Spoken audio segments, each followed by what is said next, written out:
I'm packing some orders, just sold like 7 cards yesterday, low value cards. One buyer bought 6 cards for me, so I get to bundle that, save on shipping, send it first class mail so it arrives safe with tracking. So thanks for that if that was you. But I want to talk about something that I think that, well, as I look at my cards right now, a lot of us are facing.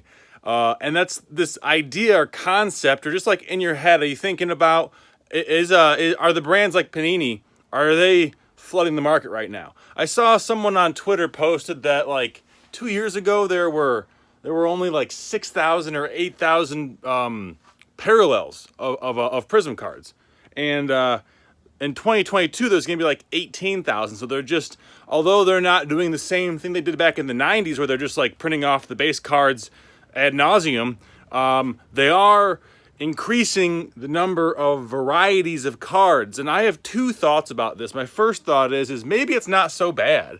Maybe that because for certain players there are not an enormous amount of cards. Like, let's say out of any given year, in 10 years, how many players who play in 2022 are still going to be collectible?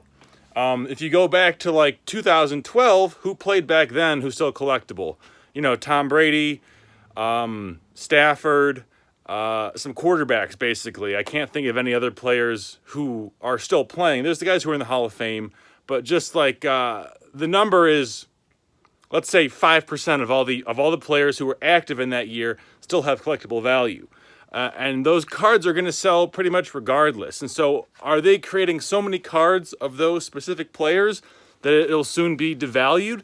I just don't see a reality or a future where, because there's 18 varieties of Tom Brady prisms or any player's prism, that card is devalued substantially, because there are so many people who are interested in making rainbow sets or having a complete set or having certain colors or whatever, that I'm just not totally convinced that it's going to harm the market in that way. What I do think will happen, and is happening right now, is like they're charging $35 for a blaster box at Walmart. That's crazy if the shelves are covered in blaster boxes. I get how it was a reaction to what occurred during 2020 and the supply shortages and all that stuff. But at a certain point, like if I went to Walmart yesterday and there was probably, I don't know, 100 boxes of like Contenders, Prism draft picks, just like blaster boxes. Whereas a year or 2 ago, there'd be nothing there. The one kind of brand that I do like, that I feel kind of good about, and I don't know if these are going to have a collectible value, and they're kind of taking the same approach where it's like a lot of parallels, is Bowman U football. You know, the NIL market is kind of new. It's expanding.